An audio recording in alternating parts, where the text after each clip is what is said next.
Welcome to current affairs series. आज 7 जनवरी 2023 है, तो आज का करंट अफेयर्स डिस्कस करते हैं। हमारा पहला क्वेश्चन है, हाल ही में किस महिला खिलाड़ी ने सिडनी क्रिकेट ग्राउंड SCG में अपनी मूर्ति का अनावरण किया है? Alex Healy, Belinda Clarke, Ellyse Perry या मैग लैनिंग। ये चारों क्रिकेटर जो फीमेल टीम है ऑस्ट्रेलिया की उसकी प्लेयर हैं। तो ये अनावरण किसने किया है? अभी जो साउथ अफ्रीका वर्सेस ऑस्ट्रेलिया का टेस्ट मैच चल रहा है, तीसरा टेस्ट मैच, तो उससे पहले क्या है, इन्होंने अपनी मूर्ति का अनावरण किया है। तो किस खिलाड़ी ने किया है? तो ये बेलिंडा क्लार्क है, उन्होंने अपनी ही मूर्ति का अनावरण किया है। ये उनकी मूर्ति कांसे की मूर्ति है, कांसे की, ब्रॉन्ज की। तो बेलिंडा क्लार्क ने क्या है, अपनी मूर्ति का अनावरण किया है। कहाँ पर? सिडनी क्रिकेट ग्राउंड, जो कि कहाँ पर है? ऑस्ट्रेलिया में। ये कहाँ की प्लेयर हैं? ऑस्ट्रेलिया की हैं, कैप्टन रह चुकी हैं, 2 वर्ल्ड कप भी जीता है इन्होंने ऑस्ट्रेलिया के लिए। बेलिंडा क्लार्क का अगर बात की जाए तो इन्होंने जो डबल सेंचुरी थी, जो ODI वनडे क्रिकेट इंटरनेशनल में जो पहली बार अगर पुरुष और महिलाओं को मिला के देखा जाए तो सबसे पहले बेलिंडा क्लार्क ने ही डबल सेंचुरी लगाई थी। कब? 1997 को 16 दिसंबर को डेनमार्क के खिलाफ।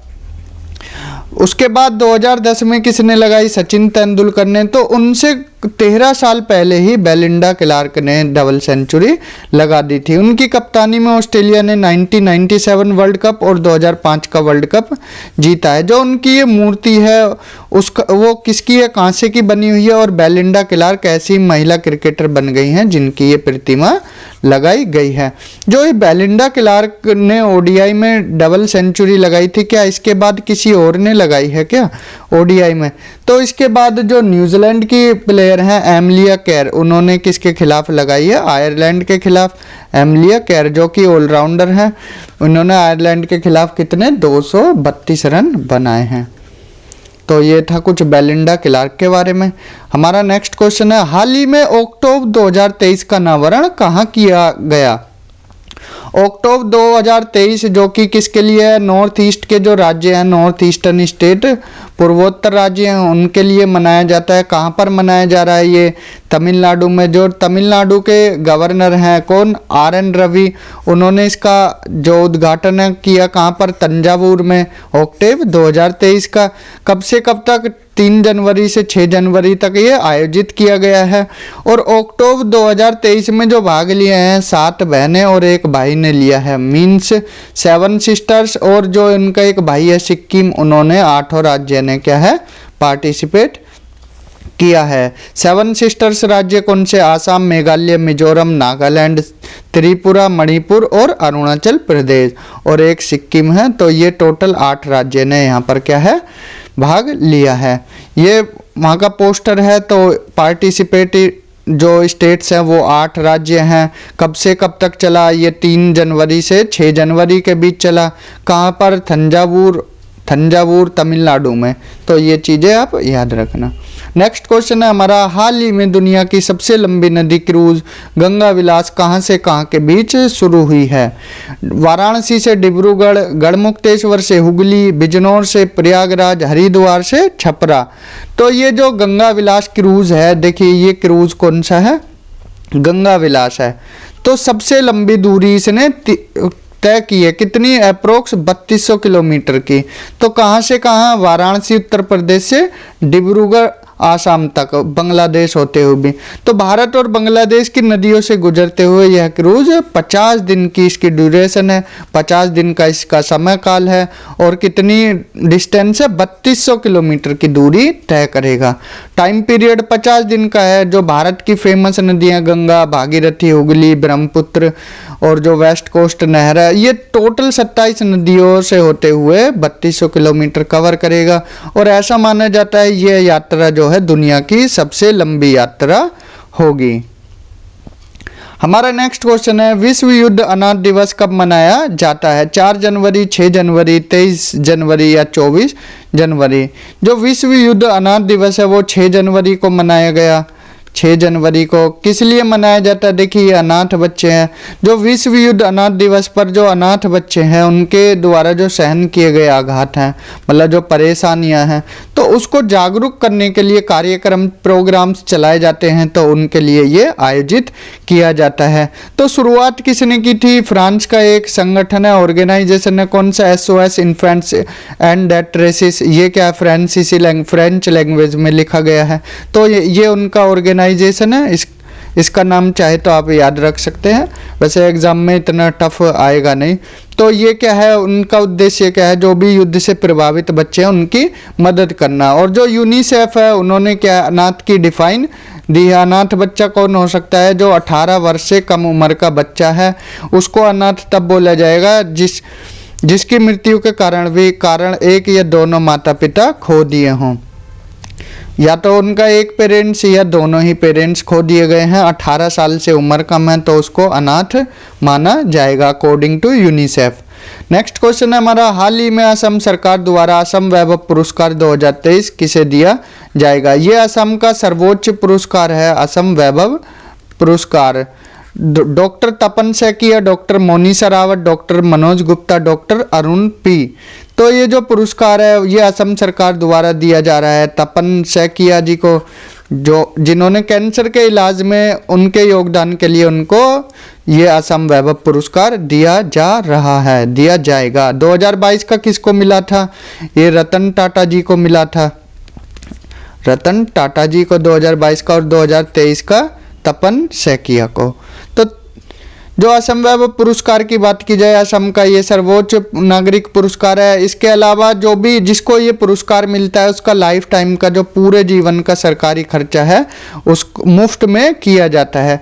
असम वैभव पुरस्कार के तौर पर क्या है, 5 लाख रुपए मिलते हैं, 5 लाख रुपीज़। एंड असम सौरभ पुरस्कार के तहत 4 लाख रुपीज़, 4 लाख रुपए मिलते हैं। और असम गौरव पुरस्कार के तहत 3 लाख रुपए मिलते हैं। ये तीनों पुरस्कार कौन देती है? असम की सरकार देती है। नेक्स्ट क्वेश्चन है हमारा, उड़ीसा के मुख्यमंत्री नवीन पटनायक ने 5 जनवरी 2023 को कहां पर विश्व स्तरीय हॉकी स्टेडियम का उद्घाटन किया है? यहाँ पर क्या है, उड़ीसा में अभी हाल ही में विश्व कप होने वाला है, हॉकी का विश्व कप। तो उन्होंने अनावरण कहाँ किया है इस स्टेडियम का? राउरकेला, जो कि कहाँ पर है? उड़ीसा में है। स्टेडियम का नाम किसके नाम पर रखा गया है? जो फ्रीडम फाइटर थे बिरसा मुंडा जी, उनके नाम पर, बिरसा मुंडा के नाम पर रखा जा रहा है। इसमें क्या है, 20,000 दर्शक एक साथ बैठ सकते हैं। ये क्या है, वर्ल्ड लेवल पे, मतलब one of the biggest stadium है। किसका? वर्ल्ड लेवल पर। हॉकी विश्व कप 2023 कहाँ पर होगा? ये उड़ीसा में 13 जनवरी से 29 जनवरी तक आयोजित होगा। नेक्स्ट क्वेश्चन है हमारा, किस राज्य के मुख्यमंत्री ने वहां के प्रसिद्ध गंगा सागर मेला को राष्ट्रीय दर्जा देने की मांग की है? गंगा सागर मेला कहाँ लगता है? राजस्थान, गुजरात, पश्चिम बंगाल या त्रिपुरा में? तो जो पश्चिम बंगाल की मुख्यमंत्री है ममता बनर्जी, उन्होंने मांग की है कि जो गंगा सागर मेला है उसको राष्ट्रीय दर्जा दिया जाए। पश्चिम बंगाल की CM ममता बनर्जी ने इसको मांग की है। तो ये कहाँ लगता है? जो पश्चिम बंगाल कलकत्ता के निकट हुगली नदी के तट पर लगता है। तो ये वही जगह है जहाँ जब गंगा नदी क्या है, डेल्टा बनाती हुई कहाँ पर मिलती है? बे ऑफ बंगाल में मिलती है, बे ऑफ बंगाल में मिलती है। तो वहाँ पर गंगा, ये क्या है, गंगा प्लस सागर, तो दोनों के उद्गम को, दोनों के जो मिक्स पॉइंट है उसको क्या है, गंगा सागर मेला, जो यहाँ पर मेला लगता है उसी को गंगा सागर बोला जाता है। तो 2023 का गंगा सागर मेला कहाँ 8 जनवरी से 17 जनवरी तक आयोजित किया जाएगा? कहाँ पर? दक्षिण 24 परगना में ये आयोजित होगा। 2023 का जो गंगा सागर मेला लगने वाला है। नेक्स्ट क्वेश्चन है हमारा, भारत का 26वां युवा महोत्सव किस राज्य में होगा?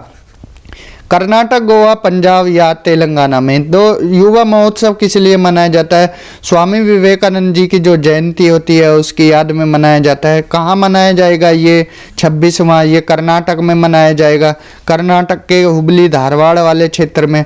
12 जनवरी से 16 जनवरी तक चलेगा। और युवा महोत्सव क्यों मनाया जाता है? स्वामी विवेकानंद जी की जयंती पर 12 जनवरी को जो होती है।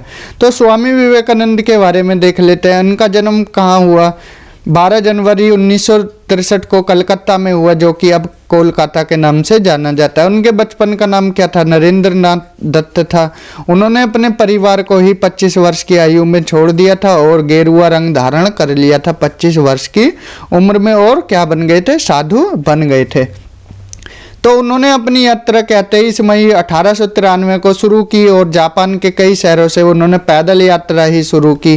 और क्या है कि जापान से होते हुए वो जापान के शहर Nagasaki, Kobe, Yokohama, Osaka, Kyoto, Tokyo तक होते हुए फिर इन्होंने चीन, कनाडा का दौरा करते हुए अमेरिका तक पहुंच गए। और अमेरिका के शिकागो में क्या है विश्व सभा आयोजित हो रही थी, जो कि 1893 में उन्होंने क्या है जो विश्व धर्म परिषद हो रही थी उसमें पार्टिसिपेट किया।